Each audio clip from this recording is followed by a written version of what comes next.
Hi friends, யூடியூப்பில் வந்துட்டு ட்ரெண்டிங்காக போயிட்டுருக்கேன் இந்த பாத்ரூம் மேட்ஸ் தான் பார்த்தேன். இது வந்துட்டு தண்ணி ஊற்றினா நல்லா அப்சர்வ் ஆகுது. சரி ஓகே நம்மளும் வாங்கிடலான்னு சொல்லிட்டு மீஷோவில் தான் ஆர்டர் போட்டு வாங்கியிருக்கேன். இது வந்துட்டு 2 மேட் வந்துட்டு 185 ருபீஸ் வந்தது.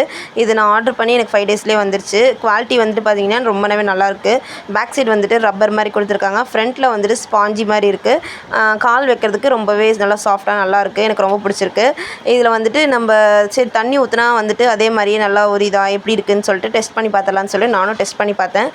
நல்லா தண்ணி ஊற்றி அது மேலே நின்று பார்த்தேன். தண்ணி வந்துட்டு நல்லாவே அப்சர்வ் ஆகுது. ஸோ அதில் வந்துட்டு எனக்கு ரொம்ப பிடிச்சிருந்தது. பட் ஆனால் என்ன ப்ராப்ளம்னு பார்த்தீங்கன்னா கீழே வந்து தண்ணி வந்துட்டு அப்படியே நிற்கிது. மேட்டுக்கு அடியில் வந்துட்டு தண்ணி அப்படியே நிற்கிற மாதிரி இருக்குது.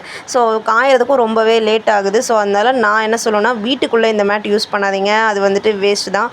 ஏன்னா வந்துட்டு தண்ணி சீக்கிரத்தில் காயாது. அதனால் வந்துட்டு எனக்கு தெரிஞ்சு நீங்கள் இந்த மேட்டை வந்துட்டு வீட்டுக்கு வெளியில் டோர் மேட்டாக யூஸ் பண்ணிக்கலாம். நான் அதனால் வீட்டுக்கு வெளியில் தான் நான் இந்த மேட் ரெண்டுத்தையுமே வந்துட்டு நான் யூஸ் பண்ணியிருக்கேன். இந்த வீடியோ உங்களுக்கு பிடிச்சிருந்தா லைக் பண்ணுங்கள் அண்ட் நம்ம சேனலுக்கு மறக்காம சப்ஸ்கிரைப் பண்ணிக்கோங்க. Until then, bye bye from Paru.